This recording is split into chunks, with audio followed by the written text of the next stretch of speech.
On July 16th, Warriors released its first graphic novel adaptation of the first main series arc. And boy, am I thrilled. I've held off on talking about it much here as the news was coming out because, personally, I tend to get more enjoyment if I can hold off the hype until a piece of media actually comes out. This is also why I don't tend to theorize or talk about books that much before they've been released. But the graphic novel is actually here now, and I am more than happy to dissect it in full. Spoilers for the book will of course be ahead. First though, let's get through some background. Warriors has had a lot of graphic novels. There were the old ones, most of which came in trilogies, and the new, longer one-off stories. Most of these were illustrated by James L. Barrie, and all of them were written by Dan Jolie. And, much like the super editions and novellas, they covered supplemental short stories that we wouldn't otherwise get to see. This new graphic novel is very different from those. If you're unfamiliar with the news that's been circulating, James L. Barrie announced in October of 2023 that our most recent graphic novel, Brightheart's A Thief in ThunderClan, was the last one he was illustrating for Warriors. While this is definitely sad, and I wish him the absolute best after so many years of great work, it didn't come as a complete surprise, because his announcement came a month after we learned of a new graphic novel that would be run by a completely new team. A pair of comic artists who are also a pair of wives, Natalie and Sarah Rees-Getter. Apologies for any mispronunciations. Seeing as they had worked together on several comics before, and due to their relationship, the fandom at large was hopeful that they could work well together on this new project.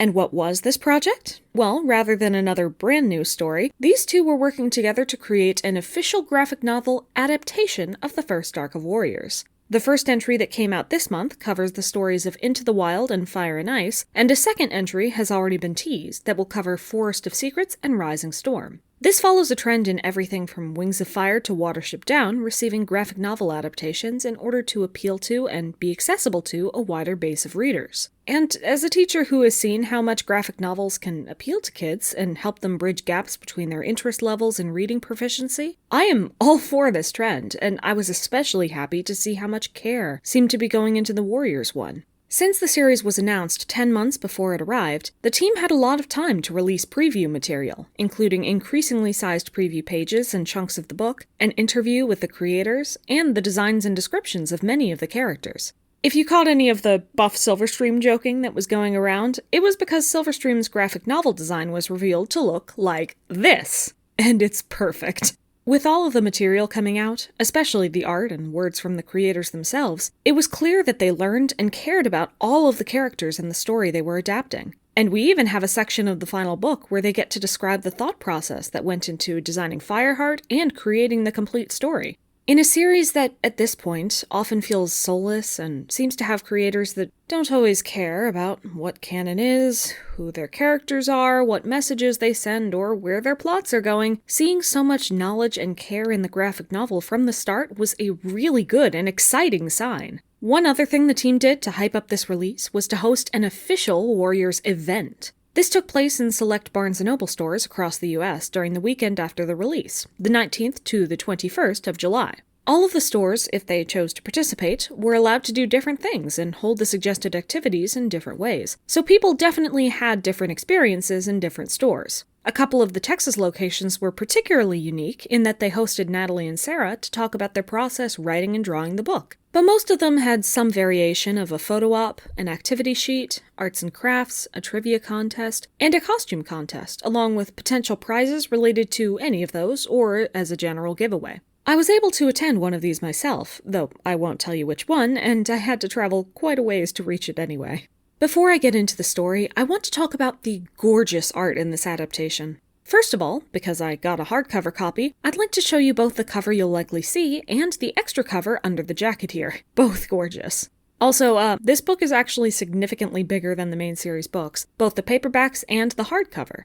Anyway, inside, the cats in this story are all extremely recognizable, both to people who know these characters and in being distinct from one another. The color palettes and compositions chosen for almost every page are eye-catching and help the pages to flow easily. Not to mention, many of these pages are just beautiful to look at, even separated from the story they're a part of. The art style overall is vibrantly colored and cartoony, with just enough detail to help you understand what's going on and who these cats are, and plenty of color variation to change the mood of the scenes, and I genuinely prefer it that way.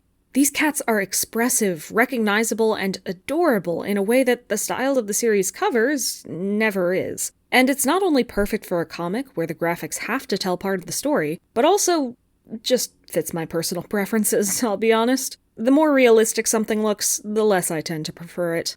Art aside, though, as this is an adaptation, we of course need to talk about the writing. This could be judged from two angles. First, as with most Warriors books, this could be the next step in the series, bringing in fresh new ideas and interpretations of the most popular arc and characters. Second, though, as a lot of the marketing for this book suggests, it could be a way to introduce new people to the world of Warriors so that they may eventually bridge over to reading some of the fully prose stories.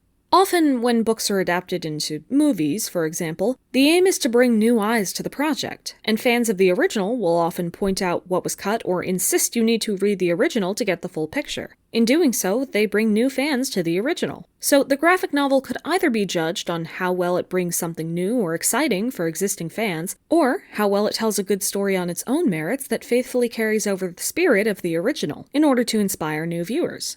As we look into the story, I'll be judging it on both of those merits. Additionally, it's important to keep in mind that this book is 274 pages long, and it is trying to adapt Into the Wild and Fire and Ice, which combined is 688 pages long, and of course more words will show up in a prose page than in a comic one. Some cuts were inevitable. With that said, the story goes that, following a tense battle over Sunning Rocks, Blue Star and Spotted Leaf receive the prophecy that fire alone can save their clan. And we begin part 1 of 3, Into the Wild. We meet Rusty, a kitty pet who dreams of hunting and isn't enjoying his life as a kitty pet. Despite his friends, Smudge and Princess, trying to stop him, he goes into the dangerous forest, where he meets and confronts an apprentice, Greypaw, and 2 warriors, Blue Star and Lionheart, all of whom help to explain the system of the clans to him.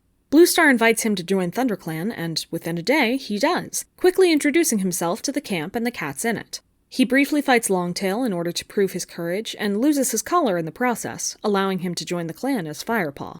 In bursts Ravenpaw and Tigerclaw, who say that the deputy Redtail is dead, killed by Oakheart before he himself was struck down by Tigerclaw in revenge. Ravenpaw is treated in the medicine den by Spotted Leaf, and Lionheart is named the new deputy. Another apprentice, Sandpaw, briefly teases Firepaw, but with Greypaw as a friend, Firepaw brushes it off easily. They train together for a couple of moons, climaxing in Firepaw, Ravenpaw, and Greypaw being sent off to hunt on their own, and Ravenpaw coming back with an adder. Firepaw meets Princess again for a moment and is criticized for it, and then we move to part 2, Yellowfang. The titular character is an ex-ShadowClan medicine cat that Firepaw is attacked by, but then shows mercy in feeding. Firepaw is punished by taking care of her alone while she stays in ThunderClan, but he also gets Blue Star as a mentor. They get to attend a gathering where Ravenpaw tells a slightly different story of Redtail's death, and Broken Star, ShadowClan's leader, announces he has driven out WindClan, demands to hunt on the other clan's lands, and warns against giving mercy to Yellowfang. Firepaw and Blue Star don't believe Broken Star, despite some other cats' protests. Blue Star then takes our trio and Tigerclaw to the Moonstone to meet with StarClan, meeting Barley on the way there and getting attacked by rats on the way back, causing her to lose one of her 9 lives. ShadowClan was attacking their camp and killed Rosetail and Lionheart, leaving Blue Star to choose Tigerclaw as the new deputy. And Yellowfang is named a full ThunderClan cat. Tigerclaw begins to spread rumors about Ravenpaw being a traitor for ShadowClan, and suddenly Frostfur's kits are stolen, Spotted Leaf is dead, and Yellowfang is missing. So Blue Star sends Firepaw out to find her, and he takes the opportunity to sneak Ravenpaw away to Barley's barn and say that he is dead. Ravenpaw tells them Tigerclaw was the one who really killed Redtail. They meet Yellowfang, who explains Broken Star is a horrible cat, who trains kits too young and even kills them, having blamed Yellowfang herself for their deaths. They join together with a patrol from ThunderClan and ShadowClan's elders, unhappy with Broken Star's rule, to drive out Broken Star. And they win! Fireheart and Greystripe become warriors, and Yellowfang stays in ThunderClan as their medicine cat. Part 3 is called Greystripe's Secret, and it starts with Nightpelt taking over ShadowClan and showing that he, and RiverClan's Crooked Star for that matter, are not especially benevolent. Blue Star secretly sends Fireheart and Greystripe to bring WindClan back, which is where they meet Tallstar, Deadfoot, and One Whisker. When they head home, Fireheart decides to take them through RiverClan territory as a shortcut, which leads to them being chased out. Swiftpaw, Brackenpaw, and Cinderpaw are apprenticed to Longtail, Greystripe, and Fireheart respectively, and though Dustpaw is still teasing Fireheart, Sandpaw doesn't seem as keen anymore. While training, Greystripe falls through a frozen river and is saved by Silverstream of RiverClan, but it does leave him sick. Fireheart starts training Brackenpaw and Cinderpaw, but Graystripe keeps leaving camp instead of focusing on getting better, and Fireheart has a dinner with Sandpaw instead when she comes to sit with him. She, in fact, apologizes for her teasing, which is when they start hanging out much more. One Whisker comes to say RiverClan and ShadowClan invaded WindClan, and ThunderClan comes to help defend them. During the battle, Graystripe stops Fireheart from attacking Silverstream, explaining they love each other. And Tigerclaw refuses to help Fireheart when he's trapped by Leopardfur, the fearsome RiverClan deputy. Fireheart expresses his disapproval over Graystripe and Silverstream's relationship, but promises to support him as his friend. Fireheart plans on going up against Tigerclaw, who will do anything to keep his secret, and suspects Fireheart knows it, but he is ready. And that's where the tale ends. Obviously, to any fan who reads this book, and perhaps to those who heard my summary, there are some parts that were cut for time. Bluestar's already short time actually training Firepaw, most of Fireheart's time training Cinderpaw, Graystripe's entire on-screen relationship with Silverstream, and, most notably, Whiteclaw's death, the grief it causes Graystripe, and Fireheart's chance to save Sandpaw, reversing her feelings on him, are absent from this chain of events. You might think that more of Sandpaw's teasing was removed too, but genuinely, that girl never talked much, and a lot of what people think of as her enemies to lovers transition happened off-screen in the original. This definitely has some effects, such as Bluestar and Fireheart feeling less close, although still trusting, and Sandpaw's transition to showing interest in Fireheart seeming to come from nowhere. However, Graystripe's grief never really went anywhere in the original, except to give him more reason to not want to get into duties, and to get into conflict with Fireheart. The former of which was given a different explanation, and the latter of which was left out with no significant effects in the graphic novel. While a fan who knows this story well, or especially one that became attached to these events and characters, will certainly notice the difference, I think the graphic novel has done a great job in patching around those areas so that a new reader wouldn't notice what was missing most of the time.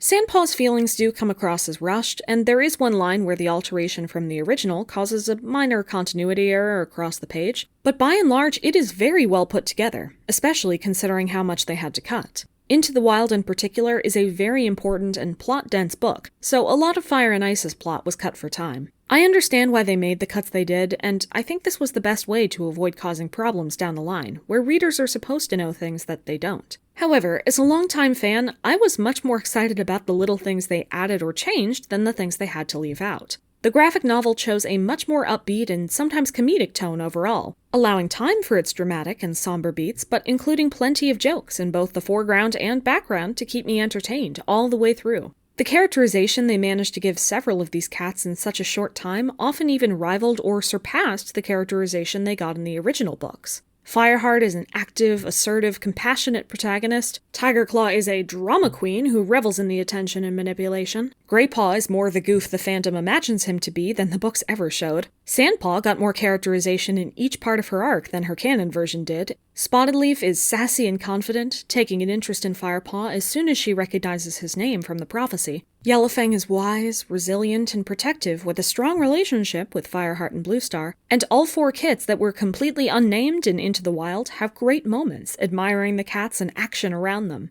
Part of this is because the artists utilize every speck of their scenery to tell their story and flesh out the world, including everything from background character arcs to continuations of a cat food joke Princess made. Just to run through a few, here are some of the moments I adored, all of which were absent in the original. This is by no means an exhaustive list. Fireheart knew Princess from the get-go, allowing a much deeper relationship with less time.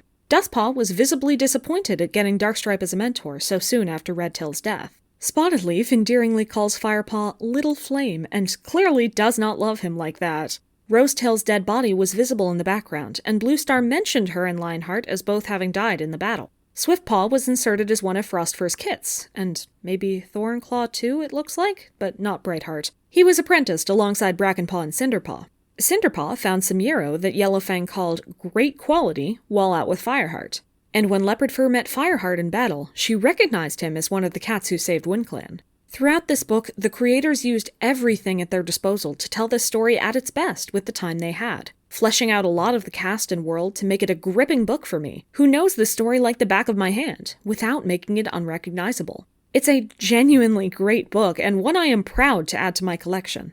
I hope the rest of the first arc trilogy is good. I hope they keep going into the New Prophecy and Power of Three, and however long they're willing to go. This is some of the most fun I've had with Warriors in a long time, and I'd love for it to keep going. Natalie, Sarah, you did a fantastic job. Well done.